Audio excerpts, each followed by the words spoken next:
Hey everybody, my name is Jennifer O'Brien. I'm one of the organizers with the Indivisible Twin Cities, and welcome to our January all member meeting. And we have some special guests that we're going to start off right away.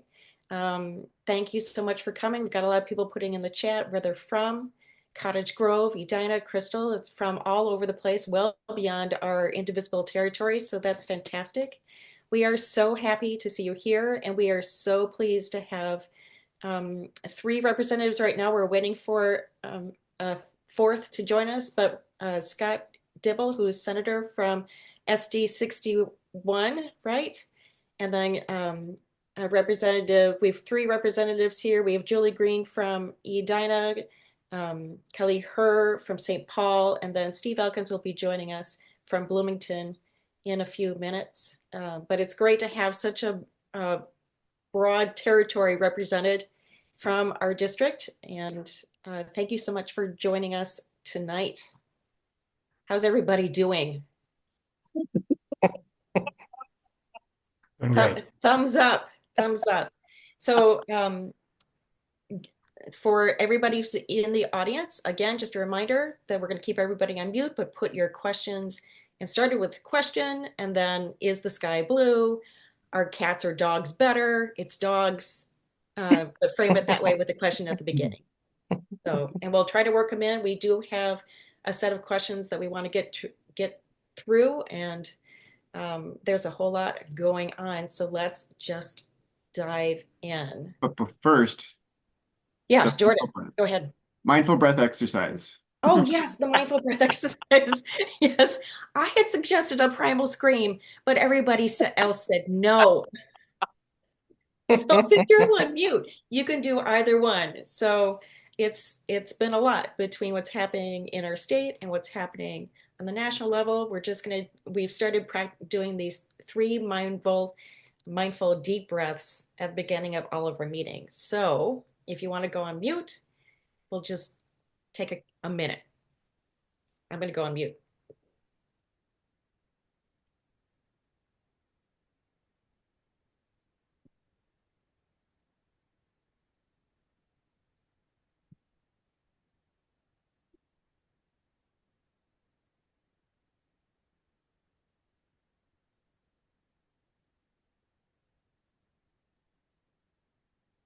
Okay, all of our presenters have opened their eyes again.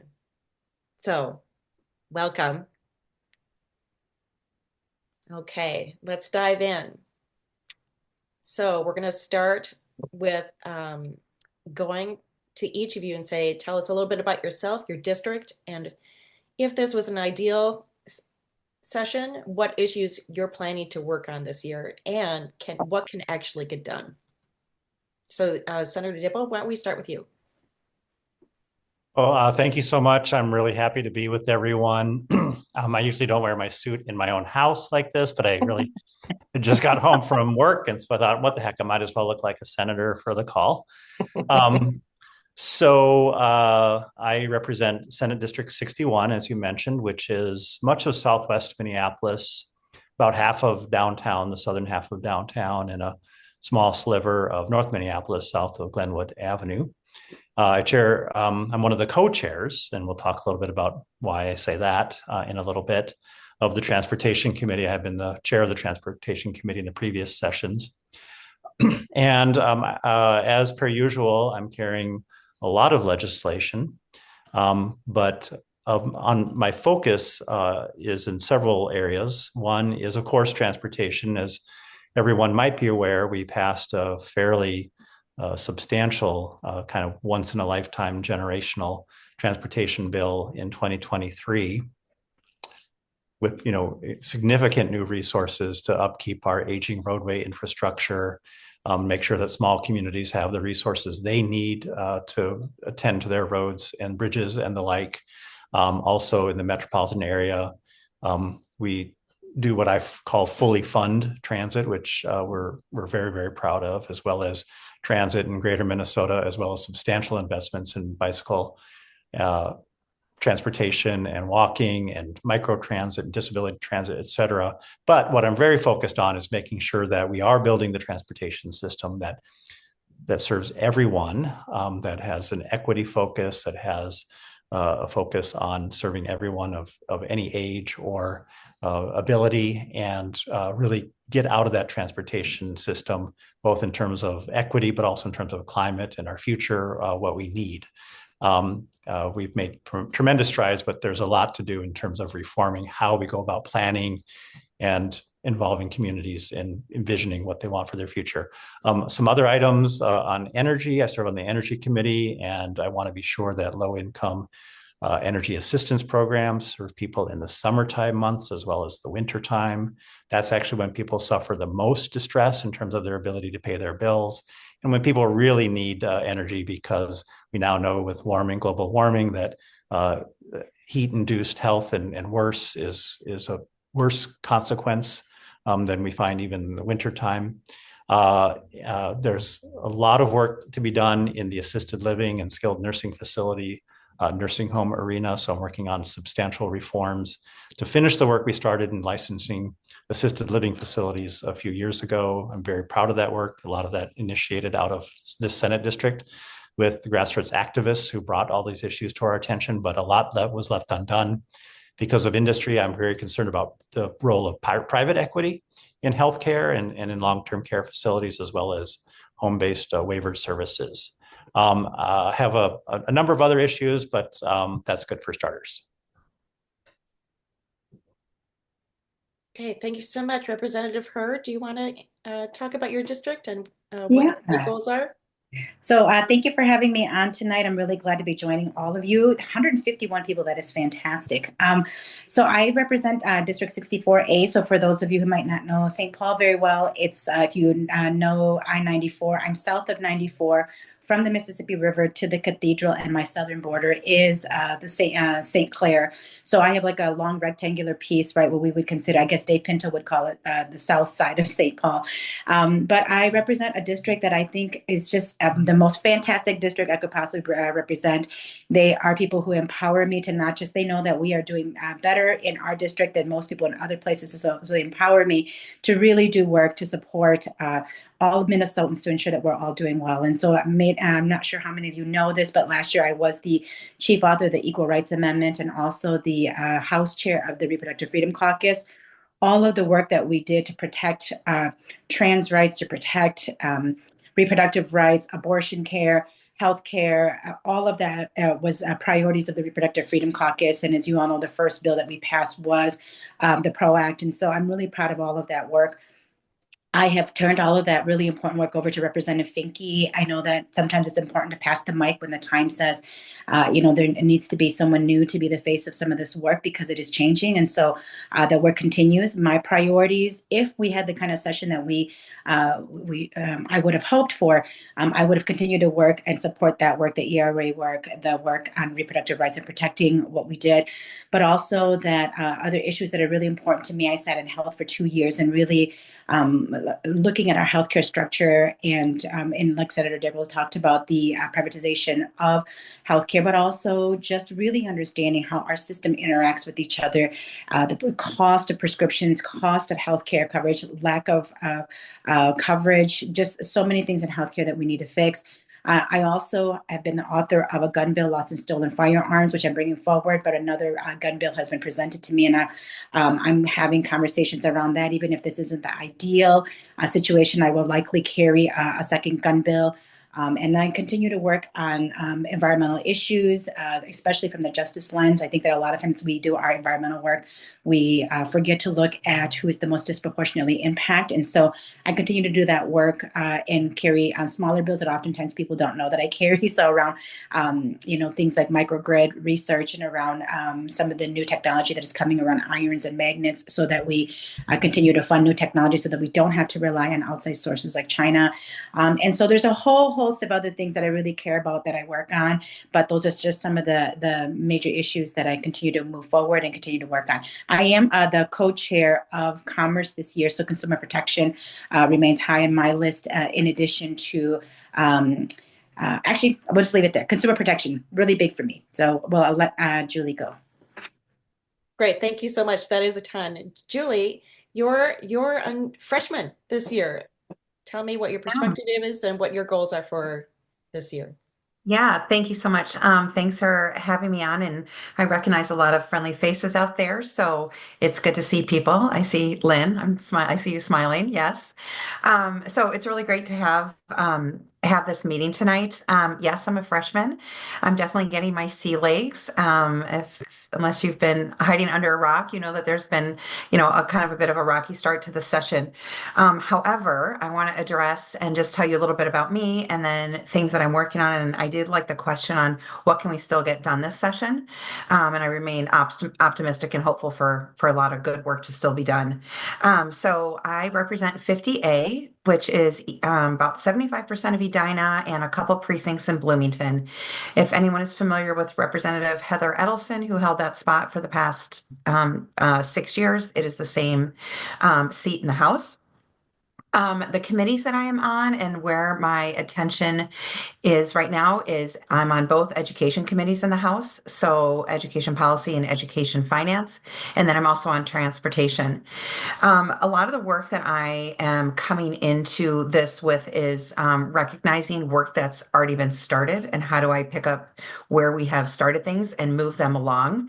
In terms of transportation, what Senator Dibble talked about, a big transportation bill came across in 2023, and how are we making sure that that work is honored and is going in the direction that was intended. I support all of that work. And so being on transportation, looking at one of the things I'm working on is, some small businesses are impacted when you've got road construction that would be unfortunately delayed to a longer time frame. So supporting small businesses and some unintended consequences of some construction work. So that is something I'm working on with several of other representatives right now for transportation. And then in education, I was on the Edina School Board for 4 years. And before that, worked on a lot of levy and referendum campaigning to make sure our district and other districts get the funding that they need. Some of the areas that I am working on and working on drafting bills are supporting more mental health support within our school systems for students. And then how do we continue supporting teachers and continuing our pipeline of teachers coming into our system? Another piece is safety at our schools. That is another piece that, the safety concerns and the expectations of communities and what we need to do to keep our students safe continues to rise. And so that's something that's really near and dear to me.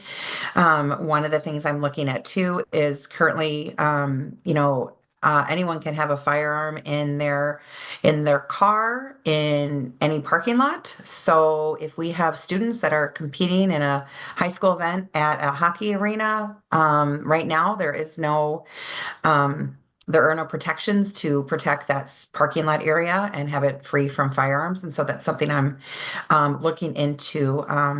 How do we correct that to keep kind of firearms and our students as separate as we possibly can? So those are just some things I'm working on and starting to, and I'm just excited to be here. And I am hopeful that once the dust settles a bit, I am again optimistic that we'll be able to cross the aisle and get a lot of really good things done.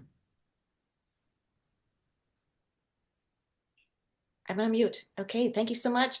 I'm glad to hear you guys are all rearing to go. But before we talk more about specific details, let's get into the core debate and kind of what's happening right now. The beginning of the legislative session has had a rough start. The Minnesota Senate was able to broker a shared power deal, but the House has not. We're seeing a power grab by the Minnesota GOP as they attempt to pass legislation without half the members of the DFL present and refusing to seat Representative Tabke despite legal victories and electoral victories. And then we also have the open seat in SD 40B and the two special elections, Minnesota Senate SD 60 and then SD 40B, like we mentioned before. Can you give us an update on what is happening today and how we can help protect democracy during this attempted GOP power grab? Senator Dibble, do you want to talk quickly about what's happened at the Senate? And then we'd like to move on to the House because that's where all the action's happening. So if what was happening in the House wasn't actually happening. What is happening in the Senate would be headline grabbing and historic, but it kind of pales in comparison. So the short version is, as you mentioned, we lost our beloved Senator Carrie Dietzig from Northeast Minneapolis. Very, very painful. I still feel a lot of emotion around that. So that put us into an unprecedented 33-33 tie as we were opening up session. So we spent the week prior to the opening of session in a small conversation. I was a part of that leadership group to negotiate with the Republicans what we would do in that instance. There was a lot of desire to do what we could to open up and come to some accommodation of each other. And so the short version is basically we have just a evenly matched leadership structure as well as membership of committees, and we're basically passing the gavel back and forth when we're in session twice per week. Likewise, the chairs of the committees have worked out with each other who would hold gavels when, who would convene and run meetings. Most are working cooperatively on setting agendas. We have, like I said, the exact same number of senators on each committee, et cetera.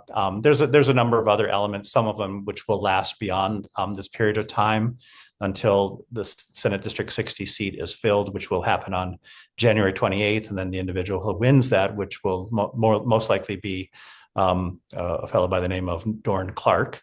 He'll take his seat a few days after that, probably February 3rd or February 5th. And then by a 34 vote majority, we can then rescind the resolution that establishes. And then we'll go into, kind of the normal course of things with the one vote DFL majority, and then we'll go back to divvying up the committees as well as having our president, Bobby Joe, preside over the legislative session. And so I think things will be fairly orderly for the next couple of weeks until that occurs. Right. Thank you for that synopsis. So anybody who's living in Northeast Minneapolis, remember that you've got an election that's coming up really quickly, and make sure you vote and talk to your neighbors and tell them that there is an election they need to get out and make their voices heard again. So Representative Hurd, do you want to give us a little synopsis of where we're at in the House and why it's so crucial that everybody pay attention? Yeah, so just to give you a little bit of background, I guess someone had a question, why was the Senate able to do this? Well, the thing is that we were actually, so if you look at right after the election to about the mid of December, the conversations between Speaker Hortman and, Leader Hortman and Leader Demuth were actually going very well. And there was an agreement on the table of having joint committees, joint number of people, a similar structure to the Senate, and it was agreed upon. And then the decision of Curtis Johnson came out, and then the Republicans walked away from everything. And then they were bent on not seating Tabke, and no matter what the speaker put in front of them, that they rejected all of it because they believe that if they can force Tabke's race into a special and not seat him, then they may have a chance of actually holding the majority. But despite him winning the election on election night, him winning a recount, and also a court decision saying that we know the 20 votes that were missing, and we know that those who have voted, they voted for Tabke, and there was no way for the Republican to actually beat him in that race. There's no reason for a special election, but they are hell-bound on really on unseating Tabke. And so just know that the speaker has done everything that she can to put reasonable offers in front of him. I don't know if those who might not be following the news, that you all know that she, even up to the day of session, she gave them until noon that day when we started, that they could have full control of that. We would even vote for Lisa Demuth to be the Speaker of the House, that we would let them have the gavels for the time period in which they were 67 and we were 66 until the Curtis Johnson election. And we never assumed that we would win that race. And the speaker clearly understood that, like, if we didn't win that race for some reason in a midterm, even though it's been DFL held for years and years now, that we would stay in that agreement of which they would have the power. But should we win that race, we go back to the shared agreement that was negotiated prior, to right after the election that was negotiated. The sticking point is that they refuse to not try to unseat Representative Tackey, who fairly won that race. And so that is the sticking issue for them now. And it is no matter how reasonable we are, no matter what offer is put in front of them, they are rejecting it. Lisa Dameth is claiming that she is the Speaker of the House. They don't care of the fact that they do not have quorum. And so, as all of you know, there was the hearing today, and we should get some kind of decision tomorrow from the courts regarding the quorum issue, because if that comes out in our favor, everything that they've been doing, we believe is a sham. It is not legitimate. They've not been legitimately organized and constitutionally organized. And so a lot will depend on what happens next in negotiation as the decision that happens tomorrow. But be very clear though, right? We abided. They wanted us to abide when the Curtis Johnson decision came out, and we said okay. And Curtis Johnson said he wasn't going to run.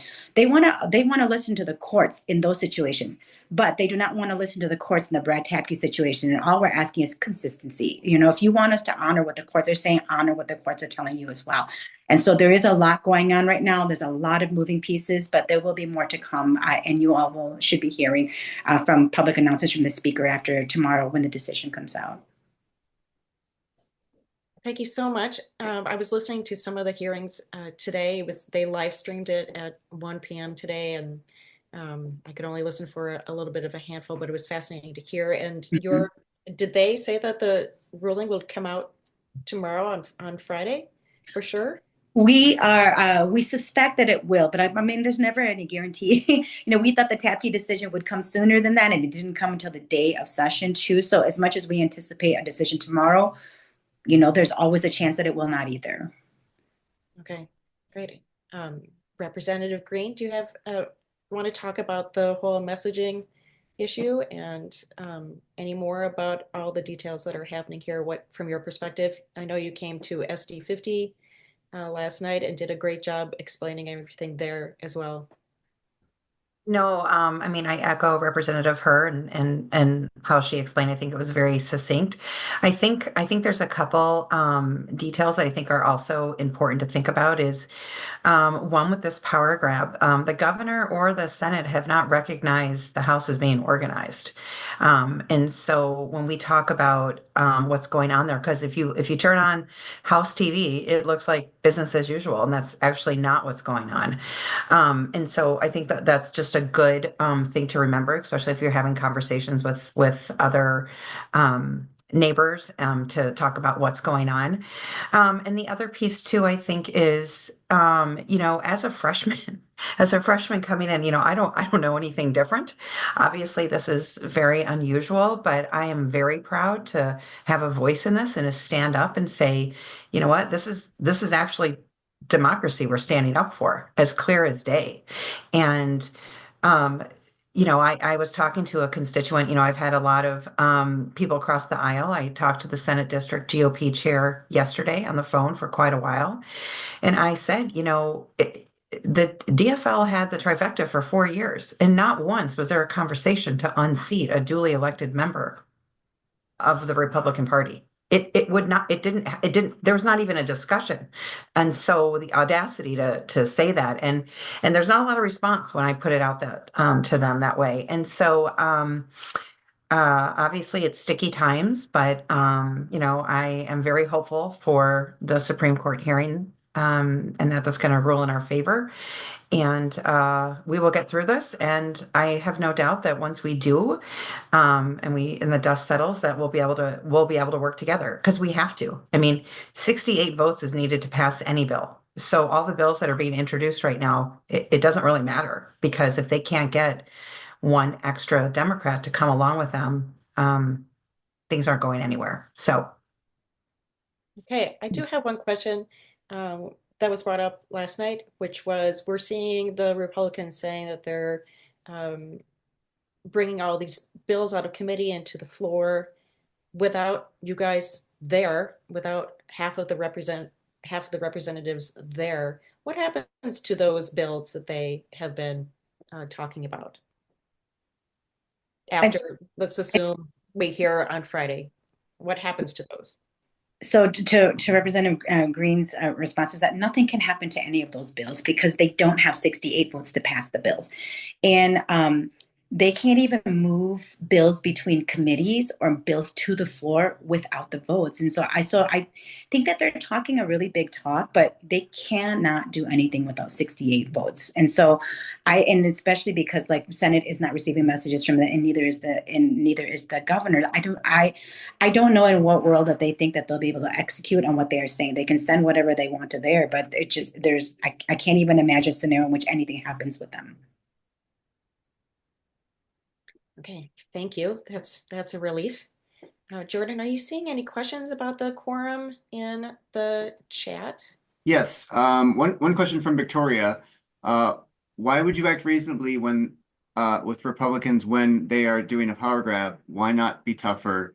Dems need to step up and punch back. We've seen that nationally. Yeah, so I would say that I think this is a really tough punching bag for us to boycott this. So that is the most drastic stand we could have taken.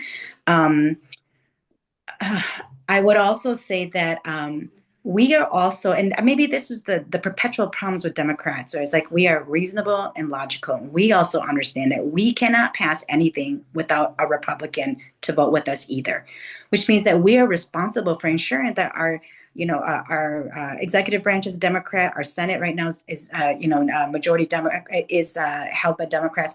So if we fail to pass a budget and pass budgets for the departments, it will look bad for Democrats. And so we also understand that like this is a fight now, but I think as the speaker has made it really clear, if we can at least come to an agreement with them on how to jointly share power right now, that means that then being able to pass those budgets later is a greater chance for us. So that's why it is so important for us to still work with them on a power sharing agreement, because without another Republican voting with us, we as Democrats cannot pass any bills off the House floor either. Good, good. And kind of along these lines of, the delay, Karen asked, is the DFL coming up against deadlines for introducing bills and scheduling hearings? Does that entire timeline get pushed back if the session starts late, and how? Yeah. Well, lucky for us, our Senate colleagues are continuing to work on that side and they're able to have legitimate hearings. And so I think that we'll be okay. The first few weeks of session is always really informational. I think if anybody really follows sessions closely, we don't really generally start to really hear bills until probably February, mid-February. And then we don't even get targets until the end of February. So until you really know what your targets are, you don't even know what you can pass.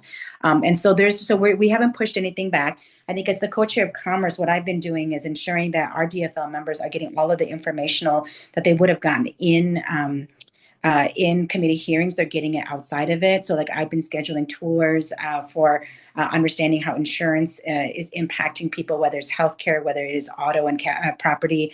We're meeting with the BCA and with the Department of Commerce to understand like what's happening around the fraud. So like there's a lot of things that we are doing. So just because you're hearing people say that we're not showing for work, we are working so hard every day. All of our members are out in community. They're meeting with groups. They're getting all of the things they would be meeting for people with in their offices. They're just meeting them where they are. And so we are doing all of this work to lay the groundwork so that when we are back, we can all just hit the ground running and start hearing bills instead of those weeks of hearing informationals. I just want to add one thing. I want to echo what Representative Hurd said. Even as a freshman, I've got bills that are already getting jacketed because I've gone out to constituents and stakeholders and talked about different things. And so things are still moving.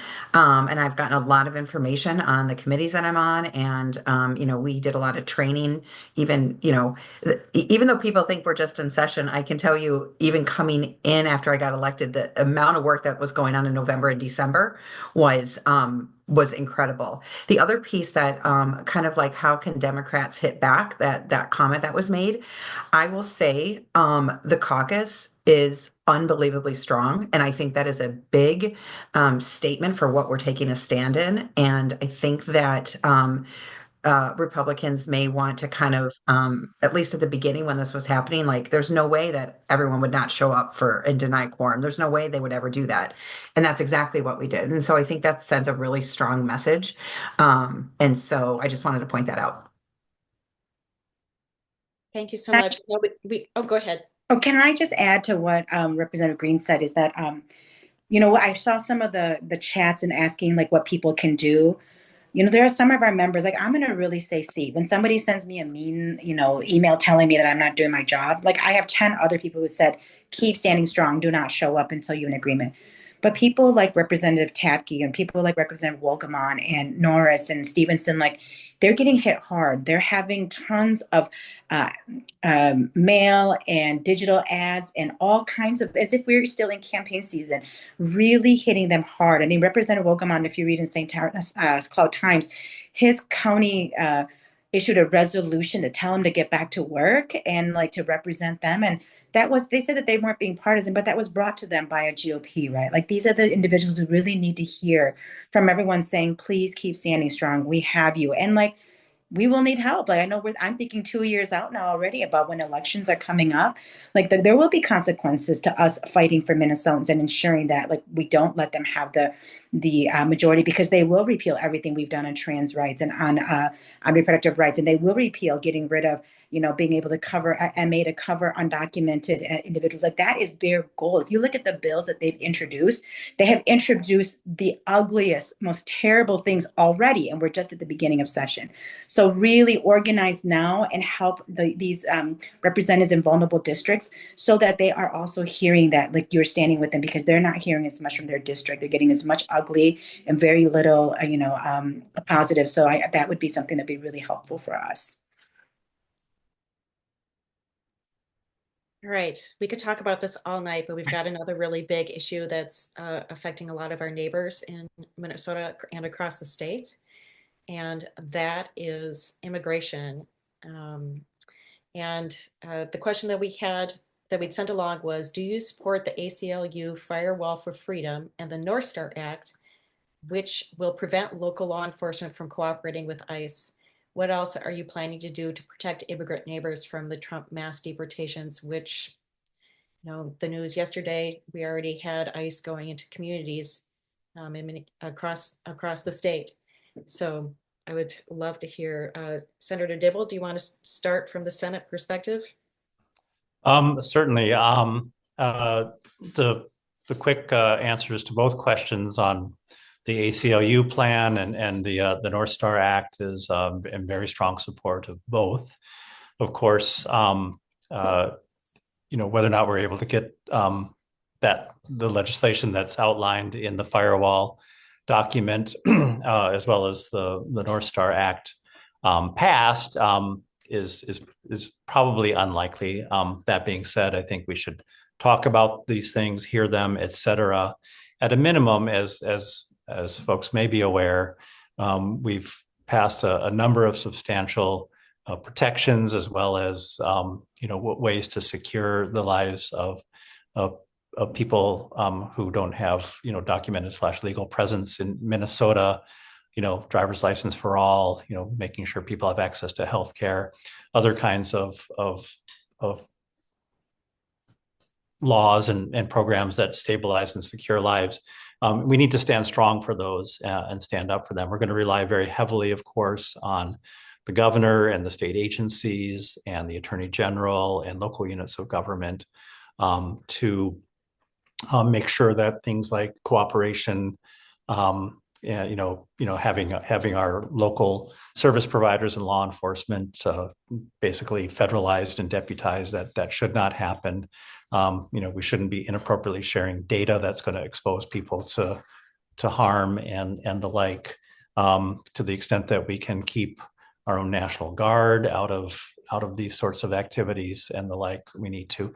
Plus, we have a role to play as elected officials, as legislators, to make sure we're in relationship and communication and contact with all of our neighbors, including our immigrant neighbors, making sure they have access to resources and information and knowledge, making sure that they know that we see them, that we care, and and the like. One thing that we are involved with as legislators is kind of a whole of government working group, so that we're sharing information, we're making plans, we're synthesizing and syncing up our messages. We're gathering information about our constituents and sharing that in a shared platform, so that we can see if there's any emerging issues or patterns in ways that we need to intervene, et cetera. So yeah, I'll leave it there. There's a lot more to share, but like I said, I think the most important thing is to be in community, provide people with resources, and protect the things that we've already put in place. Representative Herr, would you like to weigh in? Yeah, I would say that I feel very helpless as much as you all do too. And I think that for us, it's making sure that we're working with our partners. So I've met with the city, with the county, with my partners who are directly on the ground working with these communities, and to ensure. We talked to our law enforcement entities as well to say that we will not comply. We've also talked to our school districts who are ensuring that they are not in any way helping ICE or any efforts to deport our families and separating our children from their families. A lot of entities who have these communities that they work directly with are putting plans into place to protect families, to help them with resources, to help them have plans in place in case they are separated. I know Representative Carlos Mariani with his group, that MANEEP, that they put together a toolkit to help support families. And so I know that as state legislators, we are much more limited in our ability. And I think that we in the House would be playing defense with all the things that we passed to ensure that, housing doesn't exclude our undocumented communities, that they still have access to their driver's license for all, that they still have coverage for medical, that those are the things that we'll be playing defense on. But on the being able to protect our communities is really partnering and ensuring that we are working lockstep with our local leaders and entities that have direct communication and interaction with these particular communities. I was a quick question that we didn't have on our original list but I was surprised and pleased to see that the Minneapolis police chief went on the news and said that the Minneapolis police force will not be cooperating with ICE on the federal level. And then, of course, the next headline out is the Trump DOJ is coming after them. So that's exactly right. And we saw this happen in the last Trump administration, where anybody who did resolutions about being sanctuary cities or sanctuary, like I know St. Paul School District had a resolution, they were a sanctuary school district, that they were targeted, right? As a president who gets rid of all of his that DEI work, anybody who is public about what they're doing to protect our undocumented communities, he will come after them. I mean, just the fact that this is such a terrible human being who is going to withhold aid to California unless they make changes that make him happy. It's like everybody is set for punishment from this person if we're going to try to do the right things. And I have been thinking a lot about the strategy of maybe we stay real quiet as we work with each other so that we don't get targeted, because there are a lot of programs that require federal funds, right? Just in our healthcare coverage, and including undocumented, that there are portions of our MA that get funded at the federal level, right? And there's no stopping the Trump administration from preventing us from getting the federal funds to continue to keep healthcare affordable. And so these are the kinds of conversations I had with UNIDOS and with Isaiah today, a couple of different groups who are working on some of these issues that they're really concerned about. And so maybe we just stay really quiet so that we make sure that we can continue to protect people and families in order to get this done. And I think somebody had a data privacy question too, that we have actually been asking people, how have you been collecting your information so that it doesn't hurt, it doesn't become a source of identifying our undocumented community. So like the question I asked today from our departments that work with signing up our undocumented for our MA benefits was, how are you protecting that data, and what happens if you're requested to get that information so that they can round people up? And so these are the types of questions that we're talking to our state, our departments and the different entities that hold this data, and that's really important to us right now. Representative Greene, do you want to add in? to this? The only thing I'll add is, I think that working with our partners is essential. I think our public school system is the heart of a lot of that. So sharing, I was in contact with all the superintendents today, sharing information and resources so that they know they have what they need to help protect families or students if they as things ripple out. I also think our partnership with our with Congress. So our two senators, I've been in contact with Senator Klobuchar's office on a couple constituents that have reached out to me, and just making sure that there's a lot of communication. And I agree with Representative Herr about kind of keeping things, just doing the good work and trying to protect, and not being loud about it. Just making sure we're doing everything we possibly can. I think that there is a huge commitment to do everything we can to protect our families here and people who are here in Minnesota. So, and it is worrisome. I'm not going to deny that. True. And Representative Greene, I know you have a hard stop in about 2 minutes. Do you have time to stick around for one more question from the audience before you leave? And then For sure. Yeah. if Senator Dibble and Representative Herr can stick around for a couple more questions, that would be great. And Jordan, do you have a question at the ready for us? Sorry, I didn't give you a heads up on that one. No worries. Let me get off mute. I guess there's so many things to ask about. Karen asks, can we depend on DFL to push back strongly on access to healthcare, education, and driver's license for all, including asylees, refugees, undocumented workers, etc., data privacy, etc. So it's kind of a continuation of this. Yeah. Standing strong. Standing strong. And yeah, how to stand, yeah, make sure we stand strong. Mm-hmm. Who wants to take that one Does first? Representative Greene, do you want to kick us off if you've got to jump off? Yeah, yes, I will. Thank you so much, Senator. Yeah, I mean, I think that's part of, at least in the House, why we are denying quorum, so that, there's not an illegal power grab. And, some of the bills that are being introduced do push back on some things. I think part of what, as I'm learning more, is what we need to hold on to things and not go backwards. And I think that's also a realistic goal as to what we need to do here in the next throughout the term of this new administration. One of the things I saw on here, and I know you didn't ask me this question, but I just wanted to address it, is like someone said, I'm lost. We're 2 days in, and I need to do something. Like, what can we do? Continue meeting with this group and talking and getting engaged and involved and asking your representatives, what can I do to help? What representative needs help? What district? Go out and door knock for our senator who's going to be on the ballot. Go out and door knock for the 40B election. That is really empowering. And I think making sure that we stay connected is going to be a really important thing. So. That's great. We have at the end, we're going to be sharing all of our calls to action and our action hours and our upcoming rally on Monday. So we're going to stay busy for sure. Well, thank you guys so much for having me. I'm so sorry that I have to bug off. I have an 8 o'clock that I have to get to. So thank you so much. Stay strong, everyone. We got this. You too. I just wanted to add real quickly a quick response. I think Representative Greene said everything. I just wanted to, say it's not going to be easy. I mean, when you say the DFL, we're a lot of members and we're very diverse. We have very, very different perspectives and they're very different circumstances, very, very different districts.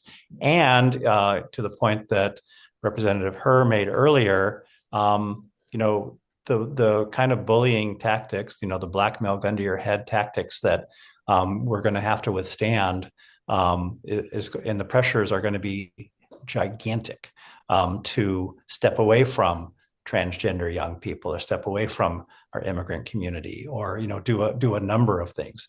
A lot of political threats, but also a lot of just financial. I mean, just, threats to withdraw tens, if not hundreds of millions of dollars from the state of Minnesota that come from the federal government. And, we're having this discussion in my caucus, and I'm telling my caucus as we look at, financial forecasts into the out years, that, with the looming potentially $5 billion deficit in the biennium after the next biennium, that might even be worse because of what we might expect from the federal government. And I would hope that we could figure out a way to look to ourselves internally in the state of Minnesota and not knuckle under and give into a lot of that stuff. That is going to take a lot of political support from Indivisible, everyone on this call, and a lot of people, because it's going to be hard. Right. It's 7:48. Representative Hurd, do you want to be the last word before we kind of take care of business? And I take a couple questions from the crowd too, Jordan. Just I'm giving a heads up. I'll just say really quickly that I thought about like what can we do, and I wanted to share with all of you that I carried the bill to increase the pediatric mental health beds at Children's, and when I asked them like, are we seeing an increase of like specifically like families coming from other states for like gender affirming care, and they said they've seen huge increases. When I visited Planned Parenthood and I asked them about like the number of people coming to increase of people coming to our state to have abortion care, and they said it's 100% increase from what they were doing before. If you're thinking about what you can do because you have all this angst and you don't know what to do, our partners and our friends who have been working really hard to live out the bills and the laws that we passed, they really need everybody's help to show up. Where they need volunteers, or they need people to maybe provide resources or just spaces for people to talk about these issues and share how they could be supportive. Like I think reach out to these organizations. We really need your help. Like Minnesota really is a safe haven for so many people right now. And we're going to need to continue to figure out how we can stick together, because more and more people will come here with what Trump is doing across the country. People are going to be trying to come here. And so we're going to try to hold the House and try to hold to ensure that the Republicans don't grab power. They did not earn, and the Minnesotans did not give them. But as much as we are holding this, we need you to all be out there helping all of our partners who are deep in this work to try to provide all of the services we are providing, so that people can continue to be protected and to be safe and to get what their families need in order to thrive. So that's really the last word I have for all of you. And I'm so thankful to have partners like you in this work. I'm so thankful that we get to be in this together, and know that when you are all struggling and feeling like, it's really tough, know that we are there with you and we are thinking about you every single day, which is why we continue to hold strong in the House here.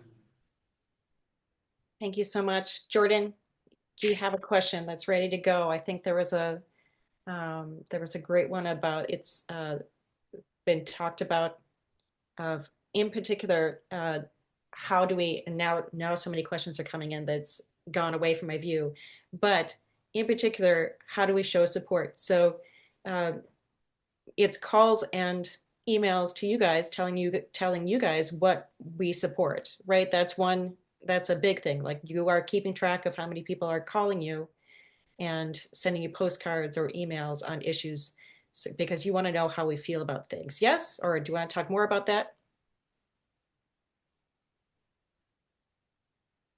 Well, there is no substitute for constituent and citizen engagement. There's none. The metaphor that I like to use is, we are all sitting in a canoe or a kayak that's in a creek or a stream. And so we're either going to put our oar in the water and have something to say about where we go, and that's about engaging and steering the direction of our representative democracy, or we're going to take our oar out of that water and it's just going to take us where it wants to take us. Silence is a form of communication. When you're not engaging with your elected officials, your representatives, you're communicating something to them, and it's probably not what you want to be communicating to them. And that is, what they're doing is just fine. You don't disagree. Everything's just hunky dory. And I have no opinions, and I don't want you to hear my stories or hear my values or hear my expectations. And it also strengthens our hand vis-a-vis our colleagues. It gives us the stories we need to bring to the debate. we talk a lot about numbers and policy and, it's abstract ideas in legislature. We need stories and we need relationships with our constituent. There is no substitute.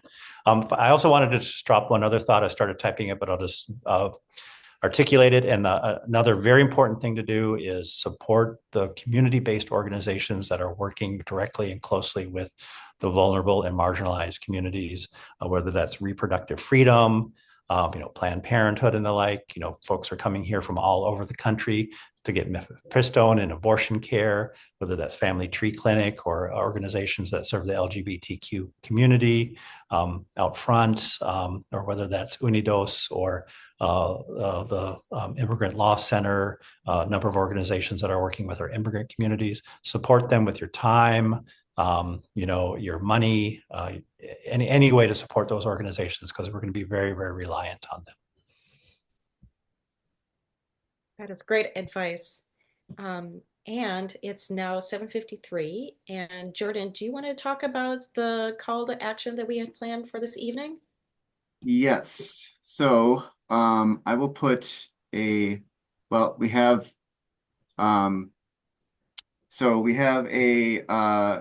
with regard to the quorum topic, which is a lot of tonight's, we have a call to action that we did last week and we want to do it again. So this is the quorum CTA.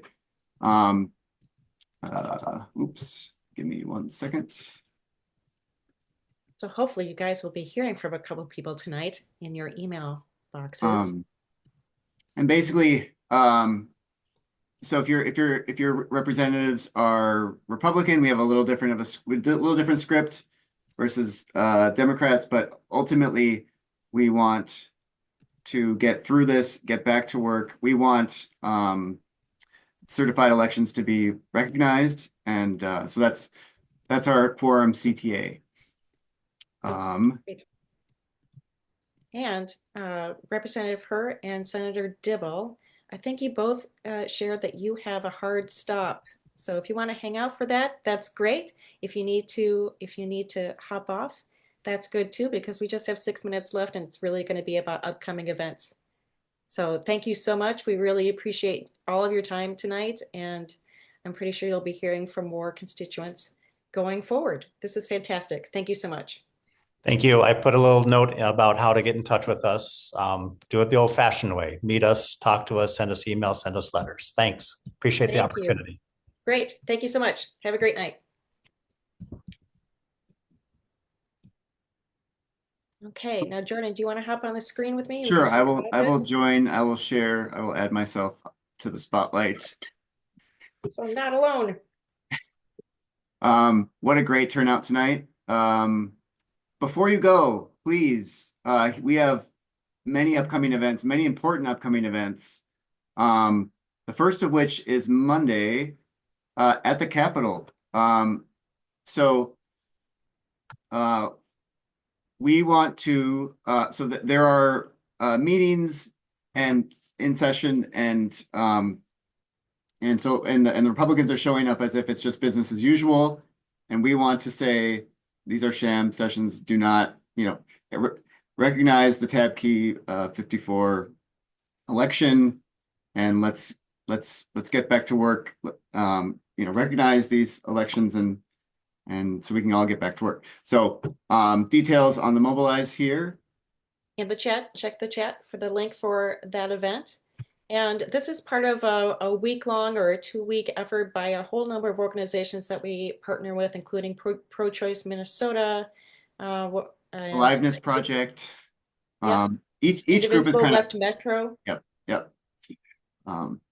So they've adopted a day at the Capitol all week long, and then we are kicking off next week. It's going to be interesting to see if we get some results from the court case today yet this week, and then again, we just don't know what's going to happen once the decision is released. So please sign up for the event, the rally. We're going to meet at 11:30, and then with signs and their instructions in the Mobilize, and we'll keep everybody posted if there are changes.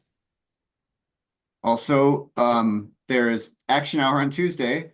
where we get together and we do the work. The quorum calls to action, a link above is an example, one example where we give you a script, we give you source material to reference, and so you can make informed context to our reps.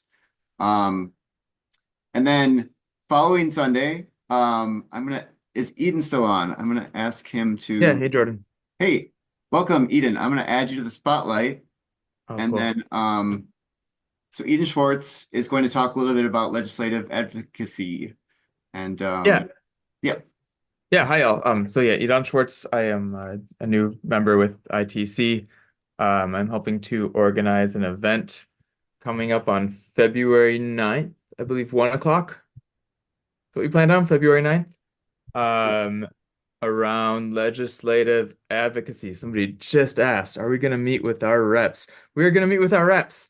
Um, so this event, there's kind of two parts to it. One is going to be a training, and we're bringing in some big guns to help with training who have experience in this area around meeting with your local representatives.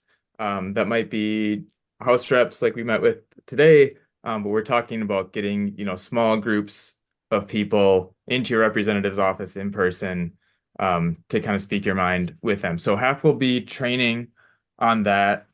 The other half is a bit of a working meeting. So I actually want to get people like hands-on doing the prep work for meeting with representatives. So that includes like researching the policy areas, figuring out who's on what committees, what are recent votes. It includes figuring out what other organizations are around working on this stuff. Like we mentioned, the ACLU. But what are their kind of asks that they might want us to bring to our representatives? And then also I gave myself like a big thumbs up when I heard Scott Dibble. He's like, I need to hear your stories. And I was like, yes, we need to practice our stories because that is huge. And that is some amount of self-reflection of like, why do you care about this issue? What does it mean to you? Is it, maybe that's part of your personal experience with the issue. Maybe it is, some values that you want to articulate. So half training, half working meeting. Our representatives need to hear from us. They just told us that. So let's do it. This event again is on February 9th.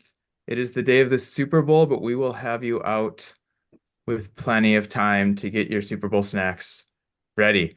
So don't worry about that. And there will be, I assume, emails with Yep. details on this. Yep. We're still ironing out location, and so that's why there's not a mobilized link yet. But be on the lookout for that. Also, we have a get involved form. And so the every action link will kind of allow people who want to do more. There's lots to do in addition to just action hours. So if you want to aside from reaching out to us via info@indivisible-twincities.org, that every action form is a good way to get a hold of us. And Jen, thank you for reposting that stop the GOP MNGOP coup link, mobilize link. That is Monday's event list. What else? Can I just jump in for a sec? Please. This is Rebecca. We have a very simple online form that you can use for the call to action around the quorum debate and the GOP power grab. I'm going to paste that into the chat right now. So it's basically a couple of clicks. It's a little bit easier, but you can do it, within less than a minute. So I'm going to put that into the chat right now. And there you go. And that it's like an automated, almost like an automated process for you to notify your state rep. You don't have to look up their name or anything like that. Pretty slick. We're getting better with our technology. Yeah. Okay, you guys, it is 8:01, and that is our cutoff time for the event. Thank you so much for joining us online today. We're going to have in-person, as you heard, we're going to have some in-person events, coming up soon, and more online action hours because no one wants to go out in the cold. And we're so grateful that you have come and action is the antidote to anxiety, is what we tell ourselves every single day. So we're happy to have you with us, and we really appreciate your time tonight. Thank you so much. Last words from Jordan or Rebecca. Thanks all. Good night. If anybody wants to hang out and chat, we'll be on for a bit. ITC core members, please stick around for a little bit. And that too. Have a good night, everybody.